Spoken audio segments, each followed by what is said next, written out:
The gleaming black Mercedes-Benz G-Wagon skidded around the wet corner, colliding directly with a hot dog cart being pushed by a small woman in a floral apron. Mustard sauce flew everywhere, sausages rolled across the sidewalk, and Nathan Cross's wounded pride, CEO of Cross Enterprises and one of Chicago's wealthiest men, was scattered on the asphalt along with his arrogance. "You've got to be kidding me!" Nathan climbed out of the car, adjusting his $3,000 Armani suit while surveying the damage. His first concern wasn't for the woman he'd knocked down, but for the microscopic scratch on the bumper of his $200,000 car. Carmen Silva slowly got to her feet, wiping mustard from her forehead with the back of her hand. Her dark brown eyes blazed with anger as she stared down the man who had just destroyed her livelihood. "Kidding? Kidding?" She pointed at the wreckage of her cart. "That cart was everything I had. It's how I pay my rent, buy food for my daughter, and... Look, I'll compensate you, okay? How much does this thing cost? $100? 200? Nathan was already pulling out his wallet, clearly irritated by the inconvenience. Carmen laughed, but it wasn't a happy laugh. $200, mister? Fancy suit, that cart cost me $2,000 plus ingredients plus the profits I'll lose while I can't work. $2,000? Nathan nearly choked. For a hot dog cart? For a hot dog cart that feeds honest, hard-working people, unlike some folks who only know how to drive expensive cars without watching where they're going. Nathan was about to respond when his phone rang. Cross speaking. What? The board is meeting now? He looked at Carmen, then at his Rolex. Shit. Listen, hot dog lady. Carmen, my name is Carmen Silva, not hot dog lady. Right, Carmen, I need to go, but... He scribbled something on a business card. Call my secretary tomorrow. She'll sort this out. Carmen took the card and read aloud. Nathan Cross, CEO, Cross Enterprises.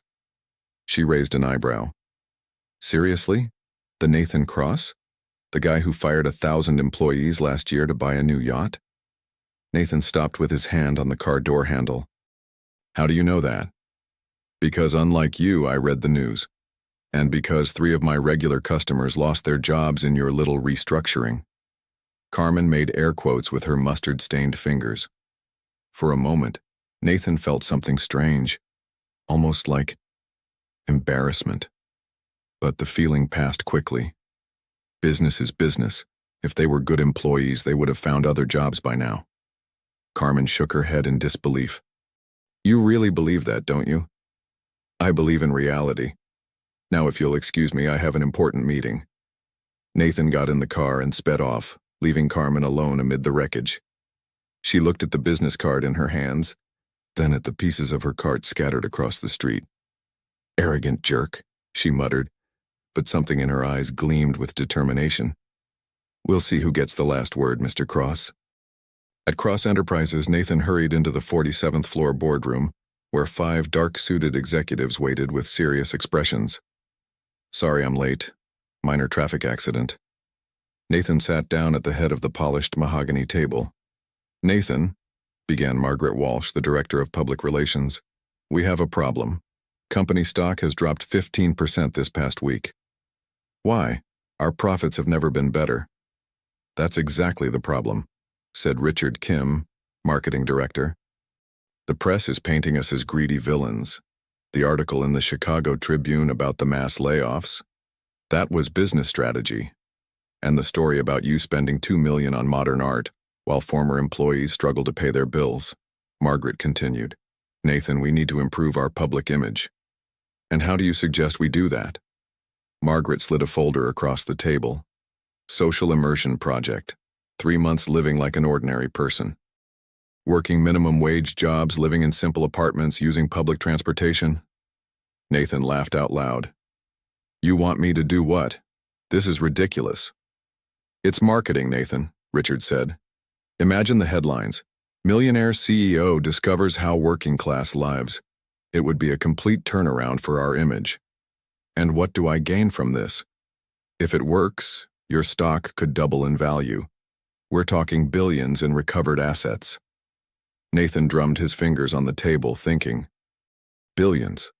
The word danced in his mind like music. 3 months? 12 weeks. You live on $1,000 a month. What many Americans consider a decent salary. No credit cards, no outside help. We document everything for a video series that will go viral. Nathan looked out the window at the city below. From his desk, people looked like insignificant ants. What would it be like to be down there being one of those ants? What if I can't do it? Then your stock continues to plummet, and in 6 months you might not be CEO anymore. Margaret was direct. Nathan sighed. It was a risky bet, but the alternative was worse. Fine, but I choose where I live and work. Of course. Where were you thinking? Nathan remembered the hot dog cart woman, Carmen Silva. He remembered how she had challenged him, how she had made him feel small. A mischievous idea formed in his mind. Lincoln Park. I want to work in the food truck sector. Margaret and Richard exchanged glances. Food trucks? Nathan, you can barely make a sandwich. Then it'll be a complete immersion, won't it? Nathan smiled, but it was the kind of smile that didn't reach his eyes. When do we start? Next Monday. Are you sure about this? Absolutely. Nathan leaned back in his chair, imagining Carmen's face when she discovered he would be her competitor, colleague. He wasn't sure how this would work yet, but one thing was certain. He would prove to that presumptuous woman that Nathan Cross could do anything. What he didn't know was that Carmen Silva was at that exact moment in the ground floor reception, waiting to go up and have a very serious conversation with him about compensation for damages. And that in 3 months, their lives would be completely turned upside down. Monday morning came faster than Nathan had anticipated. Standing in front of his walk-in closet, which was larger than most people's bedrooms, he stared at the foreign concept of normal clothes. His personal shopper had delivered what she called everyday attire: jeans, t-shirts, sneakers, and a jacket that cost less than what he usually spent on socks. This is temporary, he muttered, pulling on a pair of Levi's that felt strangely restrictive compared to his tailored suits. 3 months, and I'll be back to Armani. His penthouse apartment overlooked Lake Michigan, a 4,000-square-foot testament to wealth and success. By evening, he'd be in a studio apartment in Lincoln Park that his assistant had rented for $800 a month, nearly half his survival budget. The doorbell rang. Margaret Walsh entered with a camera crew and a stack of paperwork. Ready for your new life, Nathan? She handed him a prepaid phone, a CTA transit card, and a wallet containing exactly $200 in cash. Your bank accounts are frozen. This is all you have until your first paycheck. What first paycheck? I don't have a job yet. Actually, you do. Margaret smiled with the satisfaction of someone who'd thought of everything. Tommy's food truck needs a prep cook. Minimum wage, cash daily. You start today. Nathan's blood ran cold. Tommy's? That's right next to where Carmen Silva sets up her new cart. She got it rebuilt faster than expected. Isn't that convenient? An hour later, Nathan stood outside a battered food truck painted with fading images of hamburgers and hot dogs. The smell of grease and onions made his stomach turn, not from hunger, but from the realization of what he'd gotten himself into. You the new guy? A heavyset man in his 50s emerged from the truck, wiping his hands on a stained apron. I'm Tommy Kowalski. Hope you're not afraid of hard work.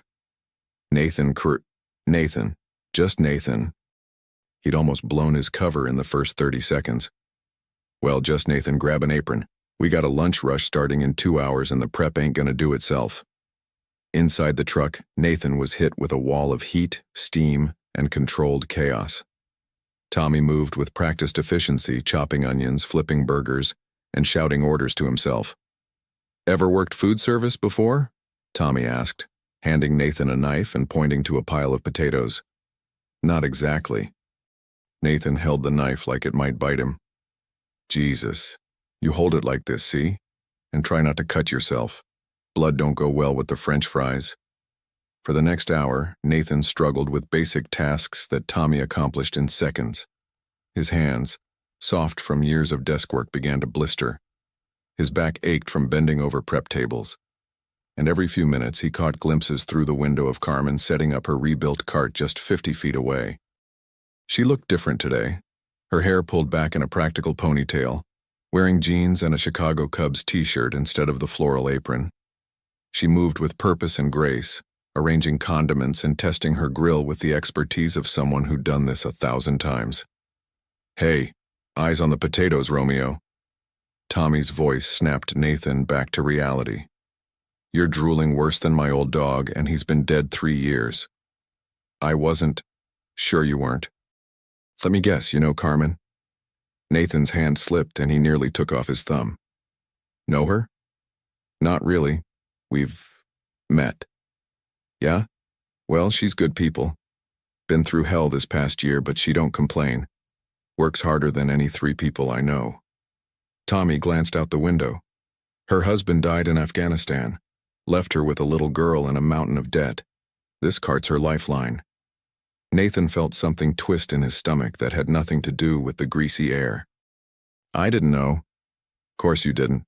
Rich boys like you don't know nothing about real life." "Rich boys?" Nathan tried to sound casual. "What makes you think I'm rich?" Tommy laughed, a sound like grinding gears. "Kid, you got soft hands, perfect teeth, and you smell like expensive cologne trying to hide under cheap deodorant. Plus, you just spent 5 minutes trying to figure out how to tie an apron. Either you're rich, or you're an alien who just landed from planet privilege." Before Nathan could respond, the lunch rush hit like a tsunami. Orders flew in through the window. Tommy barked instructions, and Nathan found himself in the middle of controlled chaos he'd never experienced.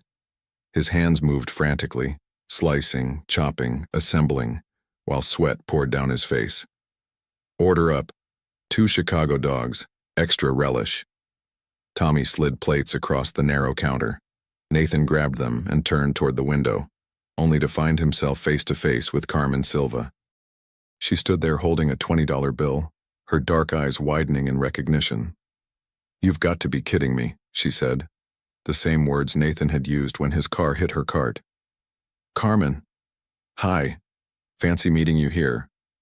Nathan's voice cracked like a teenager asking someone to prom. "What are you doing here?"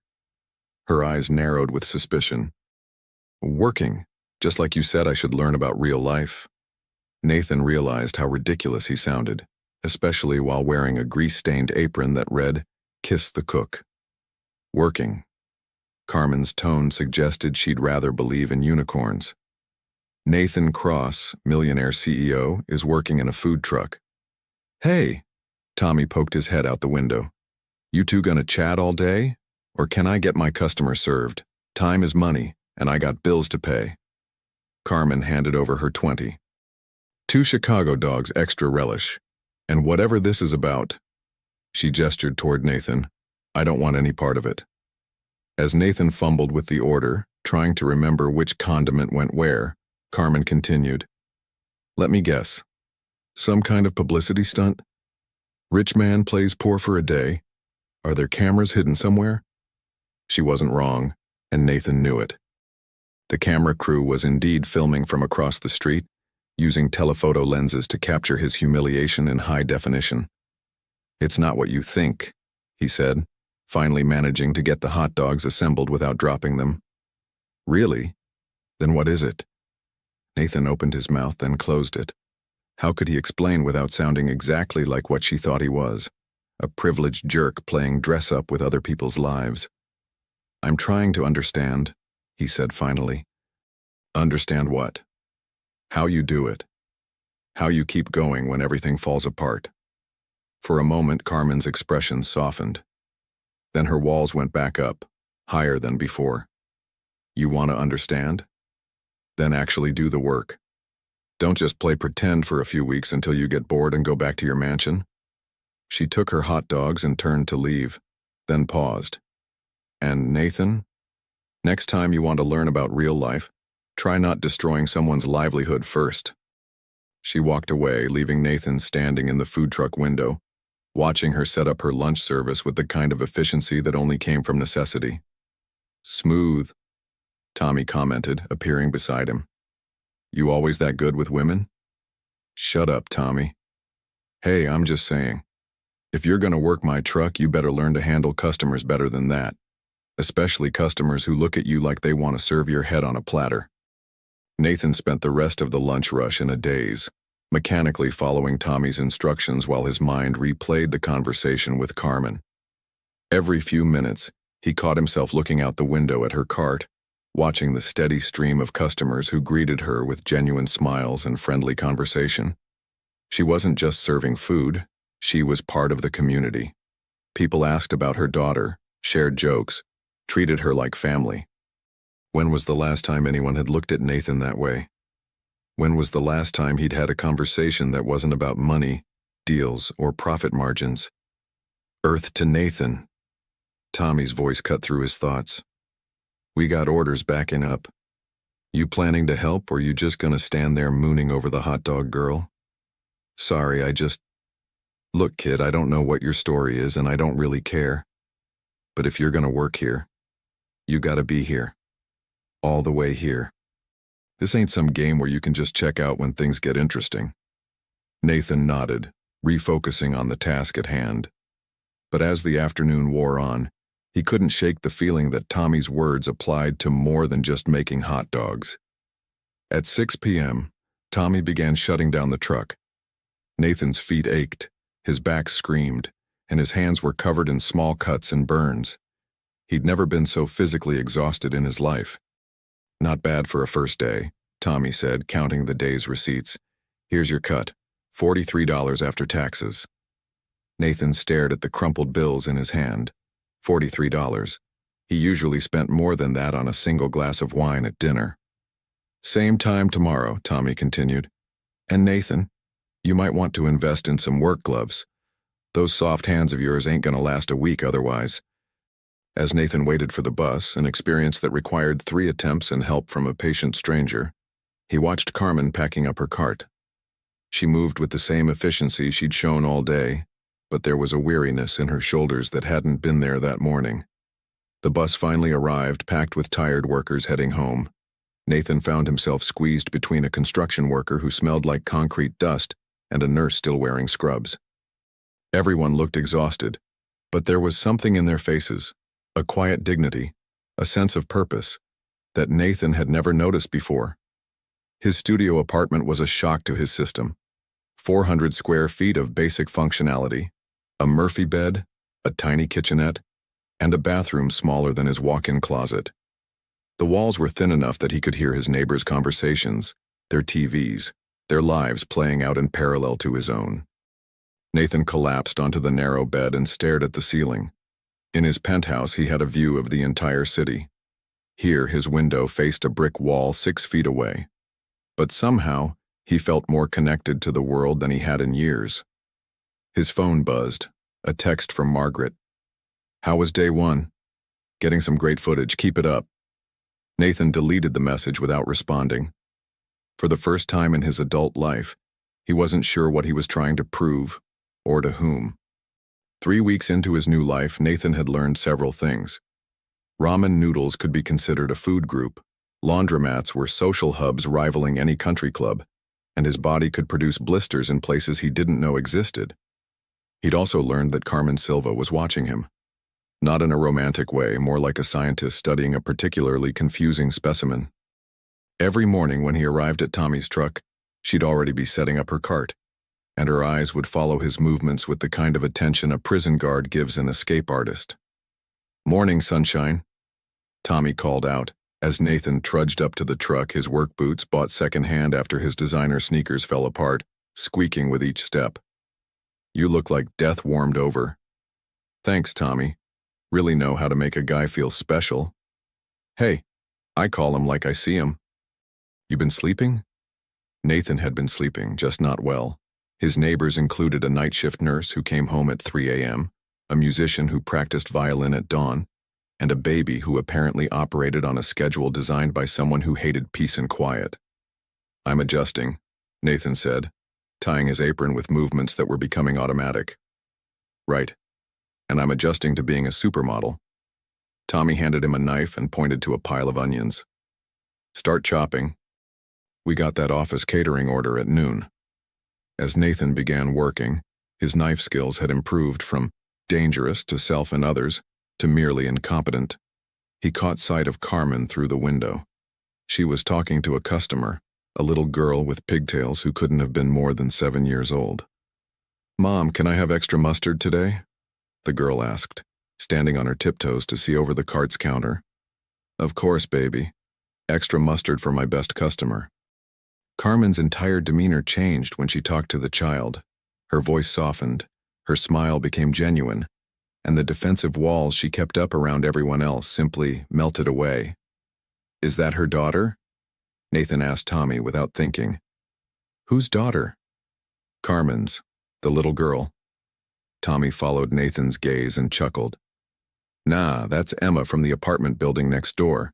Her mom works double shifts at the hospital, so Emma comes here for lunch most days. Carmen don't charge her nothing, pretends it's some kind of frequent customer discount."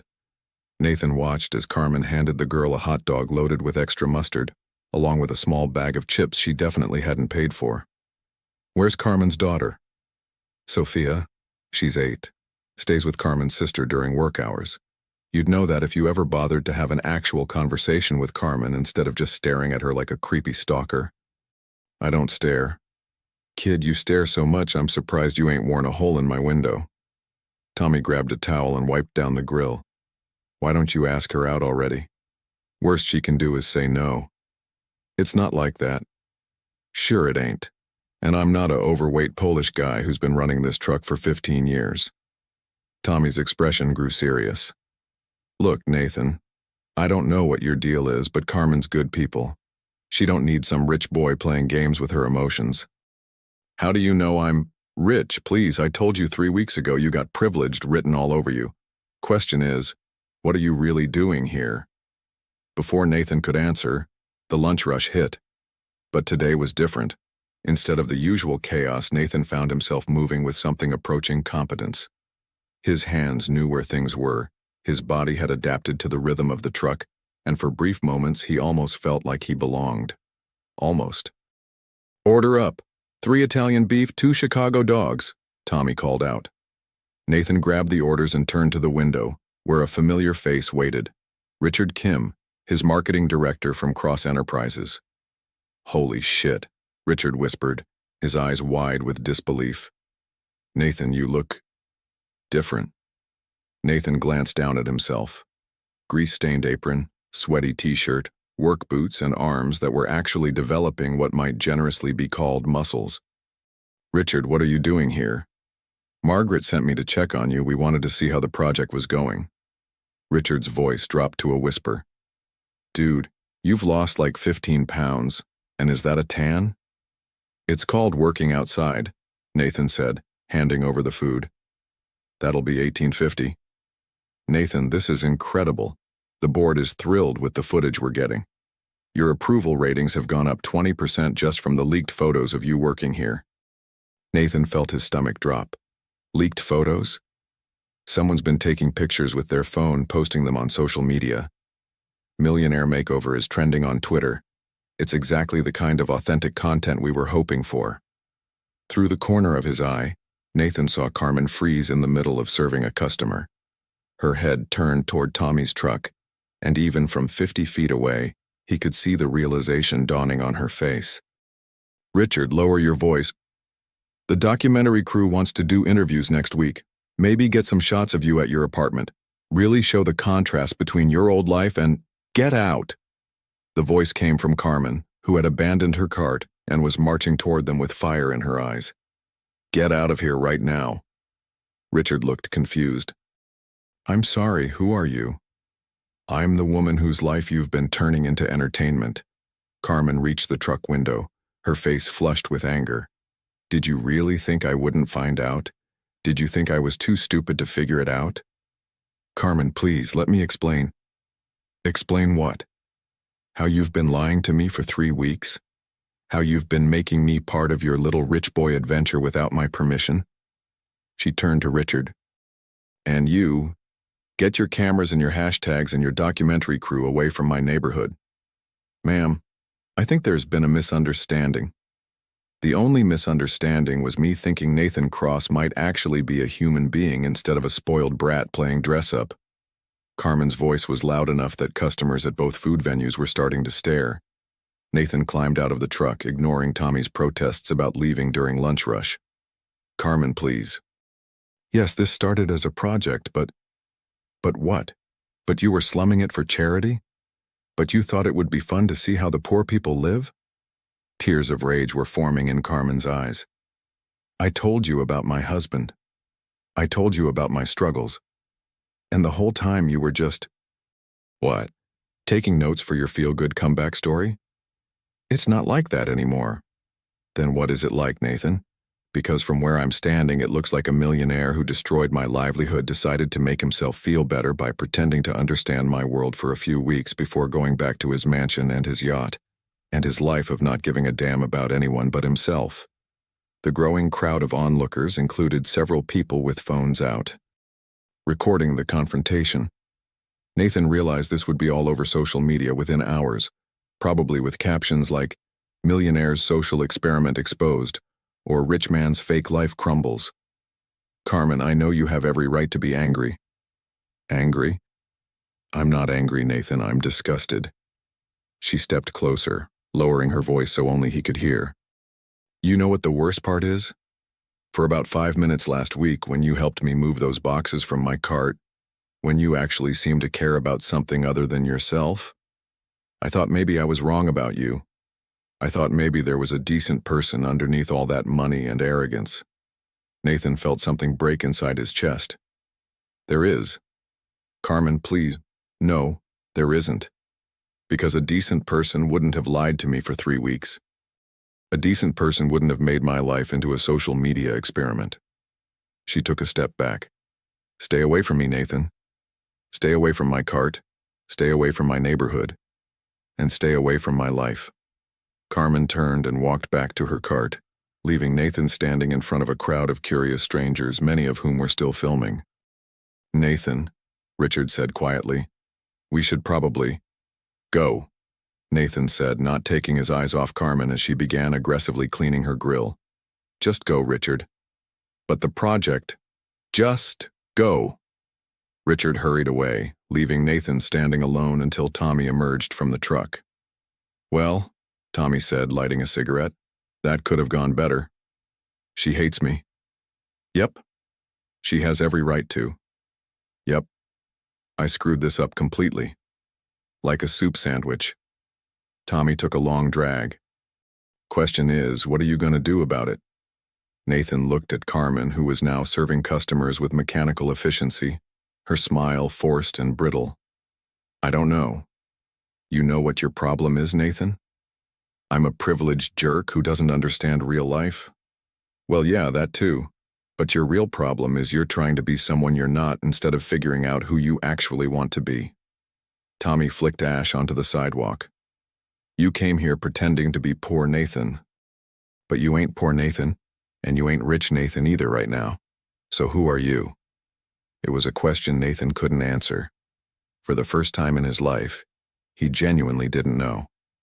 The rest of the day passed in a blur. Nathan went through the motions of working, but his heart wasn't in it. Every few minutes he'd glance toward Carmen's cart, hoping to catch her eye, hoping for some sign that she might be willing to listen.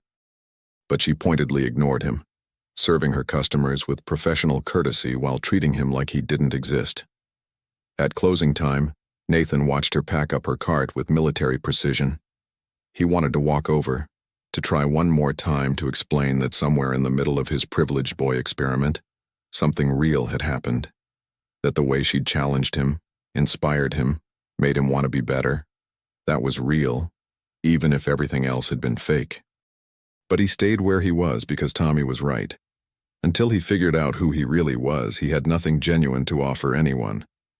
As Carmen wheeled her cart away without so much as a glance in his direction, Nathan realized that losing her respect hurt worse than any business failure he'd ever experienced. And for a man who'd built his entire identity around winning, that was the most terrifying revelation of all. Nathan stared at his reflection in the cracked mirror of his studio apartment bathroom. 6 weeks into his social experiment, he looked like a different person. His face was leaner, his hands were calloused, and his eyes held something that hadn't been there before. Doubt. The viral video of Carmen confronting him had over 3 million views. The comments ranged from supportive, "Finally someone called out these rich phonies," to cruel, "Hot dog lady needs to chill." But it was the interview requests, the late-night talk show invitations, and the book deal offers that made Nathan feel truly sick. His phone buzzed with another call from Margaret. He'd been ignoring her for 3 days. "Nathan, pick up. The board is ecstatic about the publicity. We need to talk about the next phase." He hung up and turned off the phone. A knock at his door made him freeze. Nobody visited him here. Hell, nobody even knew where here was except for his management team. Through the peephole, he saw a woman he didn't recognize. Mid-40s, professional but approachable, holding a manila folder. "Mr. Cross, my name is Lisa Martinez from Chicago Child Services. I need to speak with you about Carmen Silva." Nathan's blood turned to ice. He opened the door immediately. "Is she okay? Is her daughter? May I come in?" Lisa looked around the sparse apartment with barely concealed surprise. "This is not what I expected. Child Services doesn't usually make house calls to discuss other people's children," Nathan said, gesturing to the small table that served as his dining room, office, and pretty much everything else. Lisa sat down carefully. "We received an anonymous tip 3 days ago claiming that Ms. Silva was exploiting her relationship with you for financial gain. The caller suggested she might be an unfit mother." Nathan felt rage building in his chest. "That's completely false. Carmen is an incredible mother. She works 16-hour days to provide for her daughter. I believe you, but we're required to investigate all reports." Lisa opened her folder. "The timing is suspicious, coming right after that video went viral. Someone's targeting her. Can you trace the call?" "Blocked number, but the caller knew specific details about Ms. Silva's finances, her work schedule, even her daughter's school. This feels personal." Nathan began pacing in the tiny space between his bed and kitchenette. "What kind of investigation?" "Home visits, interviews with neighbors, review of financial records. Standard procedure, but it's invasive and traumatic, especially for a child." Lisa's expression softened. "Mr. Cross, I've been doing this job for 12 years. Carmen Silva is exactly the kind of parent we wish all children had. Dedicated, loving, working multiple jobs to keep her family stable. But the process itself can be damaging. How long does it take? Could be weeks, could be months if whoever made the complaint decides to push it further." Lisa studied Nathan's face. "You really care about her, don't you?" Nathan stopped pacing. "Yeah, I do." "Then you should know. There's more. Someone's been asking questions about her immigration status, her late husband's military benefits, even trying to challenge her food truck license. Whoever's doing this has resources and is playing for keeps." Nathan's mind raced. Only a few people had both the motivation and resources to orchestrate this kind of harassment campaign, and they all worked for him. "I need to go," he said, grabbing his jacket. "Mr. Cross, if you're thinking about confronting whoever's behind this, I'm thinking about stopping it." The Cross Enterprises building looked different from street level. Nathan had never noticed how imposing it was, how the glass and steel seemed designed to intimidate rather than welcome. Getting past security required 3 phone calls and a supervisor, even though his name was literally on the building. "Mr. Cross," Margaret practically ran to meet him as he stepped off the elevator on the 47th floor. "Thank God. We've been trying to reach you for days. The response to the documentary footage has been incredible. Oprah's people called and Netflix wants to discuss." "Shut it down." "What?" "The project, the cameras, all of it. Shut it down now." Margaret blinked rapidly as if Nathan had just started speaking a foreign language. "Nathan, you can't be serious. Your approval ratings have never been higher. The stock price has recovered completely. We're on the verge of a complete image rehabilitation. At what cost?" Nathan walked past her toward the boardroom, where he could see the other executives through the glass walls. "How far are you willing to go to protect this little experiment?" "I don't understand what you're asking." Nathan pushed open the boardroom door. Richard Kim looked up from his laptop, where Nathan could see he was monitoring social media metrics in real time. Nathan, perfect timing. We just got word that Good Morning America wants to do a full segment on your transformation. They want to interview you next week. Who called child services on Carmen Silva? The room went silent. Richard and Margaret exchanged glances. I'm sorry, what? Richard's voice was carefully neutral. Someone with inside knowledge about Carmen's personal life, someone with resources and connections, called child services and made false allegations about her fitness as a mother. Someone who wanted to discredit her after that video went viral. Nathan looked around the table at the 5 people who knew every detail of his project. So I'll ask again, who did it? Nathan, Margaret said carefully. I think you're being paranoid. Viral videos attract all kinds of negative attention. They also tried to challenge her business license, questioned her immigration status, and dug into her military widow benefits. Nathan's voice was deadly quiet. That's not random internet trolls. That's systematic harassment designed to destroy her life. Richard cleared his throat. Even if someone did make inquiries, which I'm not saying anyone did, it would have been to protect the integrity of the project. If she was trying to exploit your situation for personal gain, she wasn't. She hated me, remember? She wanted nothing to do with me or my money. Nathan, you're not thinking clearly, Margaret interjected. This woman has obviously manipulated your emotions. That's what people like her do. They find successful men and... Nathan slammed his hand on the table so hard that Richard's laptop jumped. People like her? You mean hard-working single mothers? You mean women who've sacrificed everything for their families? I mean opportunists who see a chance to... Get out. Nathan. Get out. All of you. Now. Margaret straightened her jacket with injured dignity. Fine. But when you're ready to stop this ridiculous infatuation and get back to business, you know where to find us. They filed out, leaving Nathan alone in the boardroom that had once felt like his kingdom. Now it felt like a tomb. His phone, the expensive one, not the prepaid burner he'd been using, had dozens of missed calls and messages. Reporters, producers, social media influencers, everyone wanting a piece of the Millionaire makeover story. Nathan scrolled through the messages until he found the one he was looking for, a text from his lawyer. Nathan heard about the situation. Can have the CPS complaint withdrawn by end of business today. What are your instructions? Nathan typed back, do it, whatever it costs, and find out who made the complaint. The response came within minutes. Already know. Your head of PR authorized a private investigator to gather information for your protection. Want me to handle this quietly? Nathan stared at the message for a long time. This was his out. He could make the whole thing disappear, use his money and connections to fix the problem he'd created. Carmen would never have to know that his involvement in her life had triggered this nightmare. But that would be the old Nathan's solution, throwing money at problems until they went away, never accepting responsibility for the consequences of his actions. He deleted the message without responding. Tommy's food truck was parked in its usual spot, but Carmen's cart was nowhere to be seen. Nathan felt panic rising in his throat. Where is she? He asked Tommy, who was loading supplies into the truck. Gone. Didn't show up today, didn't call. Tommy's expression was grim. You know something about this? Child Services paid her a visit yesterday. Someone made a false complaint. Tommy's face darkened. Someone like who? Someone who works for me. Nathan's voice was barely a whisper. This is my fault, Tommy, all of it. Yeah, it is. Tommy slammed the truck's back door harder than necessary. Question is, what are you going to do about it? I don't know. She won't talk to me and I don't even know where she lives. I do.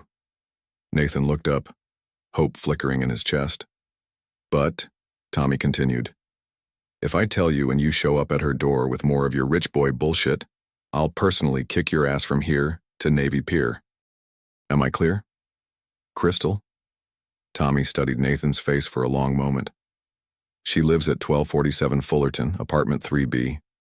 But Nathan, don't go there to make yourself feel better. Don't go there to ease your guilt. If you're gonna go, go, Because you actually give a damn about her and her kid, not because you want to play hero. Nathan nodded and started to walk away. And Nathan? Tommy called after him. She's been crying. The apartment building was a 3-story brick walk-up, the kind of place where families started out hoping to work their way up to something better. Nathan climbed the narrow stairs, his heart pounding harder with each step. He could hear voices through the thin door of 3B. Carmen's voice, strained and tired, and a smaller voice asking questions. Mommy, why did that lady ask so many questions about our house? She just wanted to make sure we were okay, baby. Sometimes grown-ups have to check on things. But you seem scared. I wasn't scared. Mommy was just surprised. Nathan raised his hand to knock, then stopped. What was he going to say? How could he possibly explain that his selfish experiment had turned her life upside down? Through the door he heard Carmen's voice again, softer now. Sophia, can you go brush your teeth? We need to talk about some changes. What kind of changes? We might need to visit Aunt Maria for a while. Maybe a few weeks. But what about your cart? What about school? We'll figure it out, baby. We always do. Nathan pressed his forehead against the door, listening to the sound of small feet running down a hallway, and realized he was crying. He wasn't just Rich Nathan or Poor Nathan or Project Nathan. He was the man who had fallen in love with a woman's strength and courage, and then destroyed her life without even meaning to. For the first time since this whole thing started, Nathan knew exactly who he was. Someone who had to fix this, no matter what it cost him. Even if it meant losing everything he'd spent his life building. Even if Carmen never forgave him. Even if he had to give up being Nathan Cross entirely. Nathan didn't knock. Instead, he sat on the hallway floor outside Carmen's apartment for 3 hours, listening to the sounds of her life through the thin walls. Sophia practicing piano on a keyboard that was slightly out of tune, Carmen helping with homework, the quiet ritual of dinner and bedtime stories. When the apartment finally fell silent, he slipped a note under the door and left. The note was simple. I know you don't want to see me, but I need to tell you the truth about what's happening. Meet me at Millennium Park tomorrow at noon if you're willing to listen. If not, I'll understand. Nathan. He spent the night walking the streets of Chicago, seeing his city through new eyes. At 3 a.m., he found himself at an all-night diner where the waitress, a woman about Carmen's age, served him coffee and eggs while telling him about her second job, her sick mother, and her dreams of going back to school. 6 months ago, Nathan would have seen her as background scenery. Now he saw her as a person with a story that mattered. At 11:30 the next morning, Nathan sat on a bench in Millennium Park, watching tourists take selfies with Cloudgate. He'd chosen this spot because it was public but not too crowded, neutral territory where Carmen might feel safe. He almost gave up when she was 15 minutes late. Then he saw her walking across the park, and his breath caught. She was wearing a simple blue dress and carrying a small purse, her dark hair loose around her shoulders. She looked beautiful and tired and angry all at once. Carmen sat down on the opposite end of the bench, maintaining careful distance. You have 5 minutes, she said without looking at him. The child services complaint came from my company. My head of PR hired a private investigator to dig up dirt on you after the video went viral. Carmen's head snapped toward him. What? They thought you were trying to exploit me for money. They wanted to discredit you to protect the project. Nathan stared at his hands. I fired them yesterday. All of them. You fired your entire PR team? And the investigator? And anyone else who was involved? Nathan finally looked at her. The complaint has been withdrawn. Your business license issues will disappear. The questions about your benefits, all of it stops today. Carmen was quiet for a long moment. Why are you telling me this? Because you deserve to know the truth and because... Nathan took a shaky breath. Because I'm in love with you. Carmen laughed, but it wasn't a happy sound. You're in love with me? Nathan, you don't even know me. You know Hot Dog Cart Carmen, the woman you've been studying like a lab rat for your social experiment. I know you give free food to kids whose parents can't afford lunch. I know you work 16-hour days without complaining.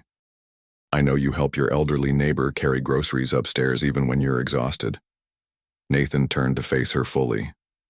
I know you read to Sophia every night, even when you're so tired you can barely keep your eyes open. I know you haven't bought yourself new clothes in 2 years because every extra dollar goes to her school supplies or piano lessons.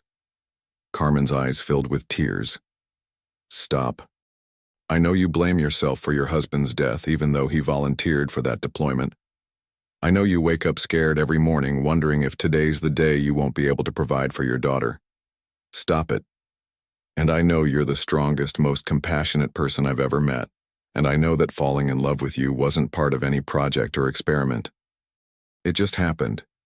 Somewhere between you calling me an arrogant jerk and watching you build a life out of nothing but determination and love. Carmen wiped her eyes with the back of her hand. You want to know what I know about you, Nathan? He nodded. I know you're not the man you were 8 weeks ago. I know you've learned to work with your hands, to respect people you used to ignore, to see past your own privilege. Her voice softened slightly. And I know that scares the hell out of you. You're right, it does. But I also know you're still the man who lied to me for 3 weeks. You're still the man whose lifestyle is so far from mine that we might as well be different species.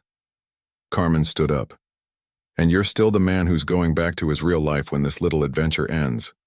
What if I'm not? What do you mean? Nathan stood up too, his heart pounding. What if I didn't go back? What if this?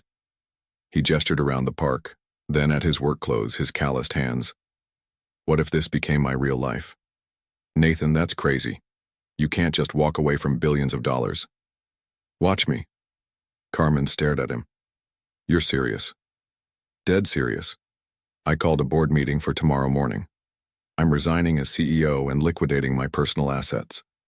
The money will go into a foundation that provides microloans to small business owners, people like you who just need a chance. That's insane. Nobody gives up that kind of wealth. I'm not giving it up. I'm investing it in something that actually matters. Nathan stepped closer. Carmen, for the first time in my life, I know who I want to be. I want to be the man who deserves someone like you. And what if I don't want someone like you? What if I can't trust you not to change your mind when the novelty wears off?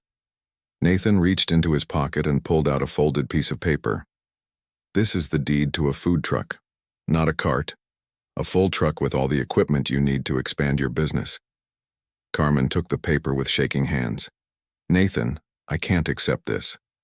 It's not charity. It's an investment. I want to be your business partner. Equal partners.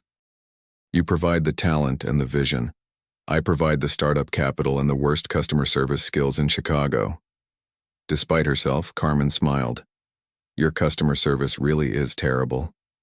The worst. Tommy says I have the personality of a wet mop when it comes to dealing with people. Tommy's being generous. They stood there for a moment, the paper trembling in Carmen's hands.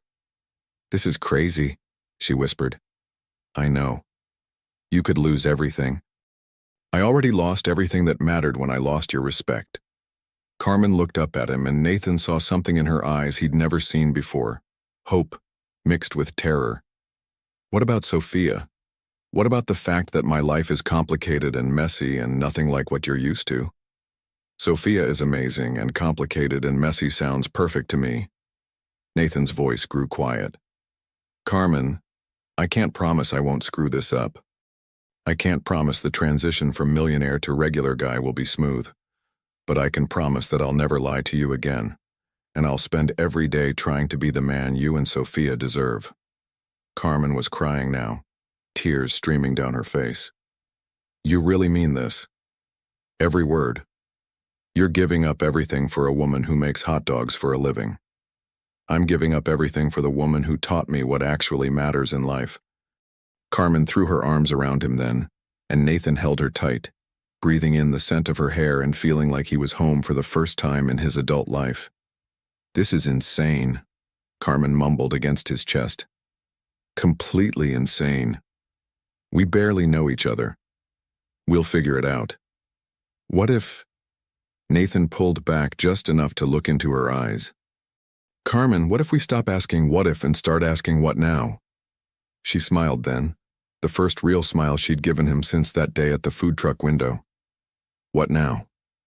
Now we go tell Tommy he's got 2 new competitors. And then? Then we go home and tell Sophia that her mom's crazy business partner wants to take you both out for the best pizza in Chicago. Home? If you'll have me. Carmen stood on her tiptoes and kissed him, soft and sweet and full of possibility. When they broke apart, she was laughing. You know Tommy's going to give you so much grief about this. Worth it. And Sophia's going to ask you approximately 8 million questions. Looking forward to it. And I'm still going to make you sleep on the couch until you prove you're serious about this. Nathan grinned. How long do I have to sleep on the couch? Well, Carmen said, taking his hand as they started walking toward the park exit. That depends on how quickly you learn to make a decent hot dog. I'm in so much trouble. Yeah, Carmen squeezed his hand. You really are. As they walked through downtown Chicago together, the former millionaire and the woman who'd shown him what real wealth looked like, Nathan realized he'd never been happier to be in trouble in his entire life. 6 months later, Nathan, you're burning the onions again, Carmen called from the front window of their food truck, Silva and Cross Mobile Cuisine. The name had been Sophia's idea, and Nathan had never heard anything more beautiful. I'm not burning them, I'm caramelizing them aggressively, Nathan called back, frantically stirring the pan while sweat dripped down his face. Is that what we're calling it now? Tommy's voice came from outside where he was parked in his usual spot, 30 feet away. Aggressive caramelization? Shut up, Tommy. You shut up and stop making my corner smell like a house fire. Carmen laughed, and the sound still made Nathan's heart skip. 6 months of sleeping on her couch, which had turned into sleeping in her bed after exactly 3 weeks of proving himself. 6 months of learning that love meant more than grand gestures. It meant showing up every day, burning onions, helping with homework, and slowly becoming part of a family. Order up, Nathan called, sliding 2 Chicago dogs across the counter to Carmen. How'd I do? She examined them critically. Not terrible. The mustard's uneven, but at least nothing's actually charred this time. High praise from the master. Don't let it go to your head. But she was smiling as she handed the order to Mrs. Chen, who'd become one of their regulars. Nathan, Sophia's voice called from behind the truck. Mom, I got an A on my science project. Nathan poked his head out of the service window to see 8-year-old Sophia running toward them, her school backpack bouncing and her face glowing with excitement. She'd been wary of him at first, understandably protective of her mother. But somewhere around week 2, when Nathan had helped her build a volcano for that same science class, she'd decided he was acceptable. An A? Carmen climbed out of the truck and scooped Sophia into a hug. That's incredible, baby. What did Mrs. Rodriguez say? She said my volcano was the most realistic one she'd ever seen. And she wants to know if Nathan can help with the school science fair next month. Nathan climbed out too, still wearing his grease-stained apron. I'd be honored to help with the science fair. Really? You're not too busy being important? Sophia, making hot dogs with your mom is the most important thing I do. And he meant it. The transition from billionaire to food truck owner hadn't been easy. There had been moments of doubt, days when his back ached so much he could barely move, nights when he wondered if he'd made the biggest mistake of his life. But then Carmen would smile at him across the small kitchen of their apartment. He'd given up his studio and moved in officially after month 3. Or Sophia would ask for help with her math homework, or a customer would tell them how much their food meant to them, and Nathan would remember why he'd walked away from his old life. Speaking of important, Carmen said, we got news today. Good news or bad news? Nathan asked, though Carmen's expression suggested it was good. The city approved our permit for the second truck. Nathan nearly dropped his spatula. Seriously? Seriously, we can start looking for locations next week. They'd been talking about expansion for 2 months, not because they were greedy for growth, but because they had a waiting list of customers and had started turning away catering jobs. Success, Nathan had learned, looked different when you built it from the ground up. Does this mean we can finally afford to fix the air conditioning? Sophia asked. It means, Carmen said, ruffling her daughter's hair. We can think about a lot of things. Nathan looked around at their little corner of Lincoln Park, Tommy's truck, their truck, the small crowd of office workers and families that gathered here every day for lunch. 6 months ago, he would have seen this as small, insignificant. Now he saw it as everything. Hey, Nathan, Tommy called out. You got a visitor? Nathan turned to see a familiar figure approaching, his former assistant Jennifer looking uncomfortable in her designer suit among the food trucks and picnic tables. Jennifer? What are you doing here? Mr. Cross, Nathan, I wanted to bring you this in person. She handed him an official-looking envelope. The foundation paperwork is complete. The Cross Foundation for Small Business Development is officially operational. Nathan opened the envelope and found documents that represented the liquidation of his former life, billions of dollars that would now help people like Carmen start and grow their businesses. Also, Jennifer continued, the board wanted me to tell you that Cross Enterprises stock has actually risen 15% since you left. Apparently, the company with the conscience is good for business. Ironic. Very. Oh, and... Jennifer hesitated. Margaret Walsh was arrested last week. Securities fraud unrelated to your project. Thought you should know? Nathan felt a brief flicker of satisfaction, then let it go. Margaret and his old life seemed like someone else's story now. Thanks for bringing this by, Jennifer. Nathan, for what it's worth, I think you made the right choice. You look happy. She was right. Standing there in his grease-stained apron surrounded by the smell of hot dogs and the sound of city traffic, with Carmen's hand finding his and Sophia chattering about her science project, Nathan was happier than he'd ever been. After Jennifer left, the three of them sat at one of the picnic tables sharing a late lunch while watching the flow of people through the park. So, Carmen said, what do you think? Ready for truck number 2? Are you kidding? I just mastered not burning onions. You want me to learn a whole new truck? I was thinking we could hire someone to handle the second truck, Carmen said carefully. Someone with experience. You mean someone who actually knows how to cook? That would be helpful. Nathan laughed. Good plan. What about Tommy? Think he'd want to come work for us? Tommy? Sophia looked shocked.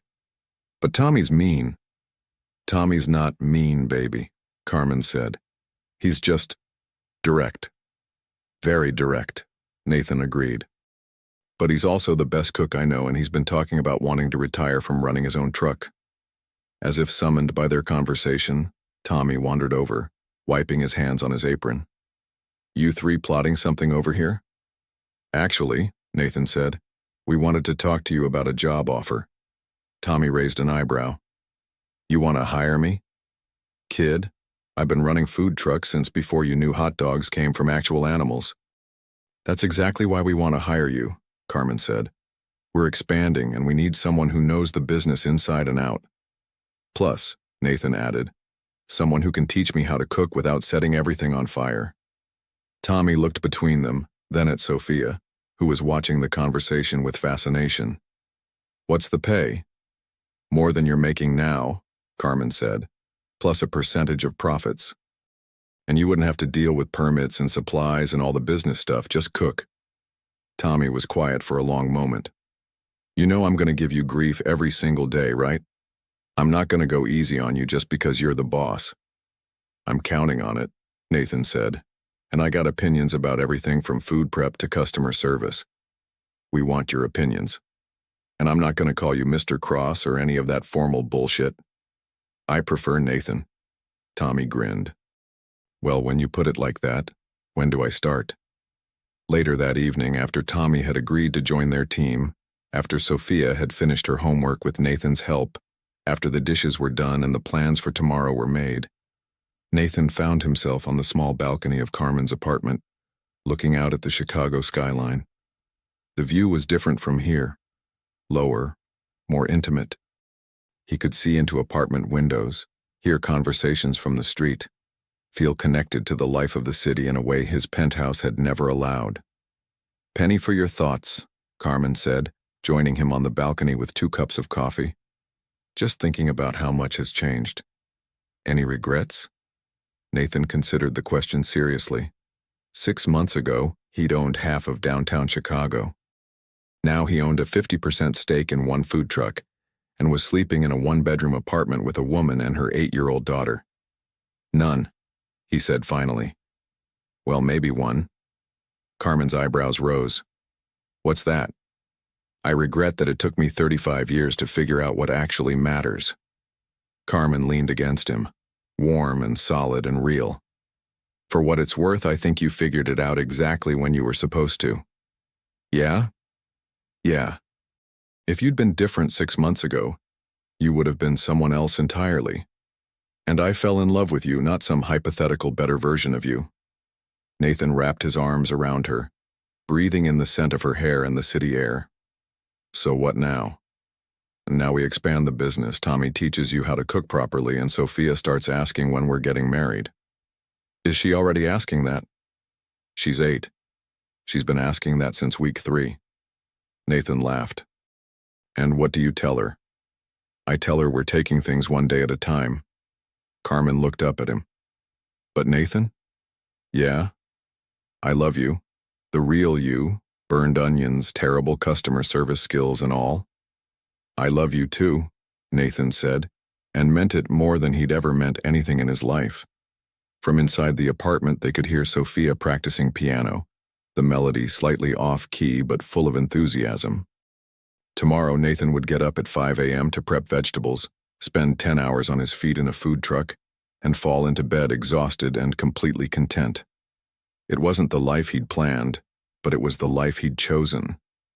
And for the first time in his adult life, Nathan Cross, former billionaire, current hot dog entrepreneur, and future husband and stepfather, was exactly where he belonged. The city lights twinkled below them, full of stories and dreams and possibilities, and Nathan knew that the best chapters of his life were just beginning. 1 year later, the Silva and Cross mobile cuisine empire now consisted of 3 trucks, 2 permanent locations, and a catering business that was booked solid through the following year. Nathan had finally mastered the art of not burning onions, though Tommy still gave him grief about his knife skills. Sophia's science fair project, a working model of a sustainable food truck powered by solar energy, won first place in the citywide competition. She wanted to be an environmental engineer when she grew up, and Nathan was already setting aside money for her college fund. Carmen's ring was simple, not because Nathan couldn't afford something elaborate, but because she'd specifically requested nothing flashy.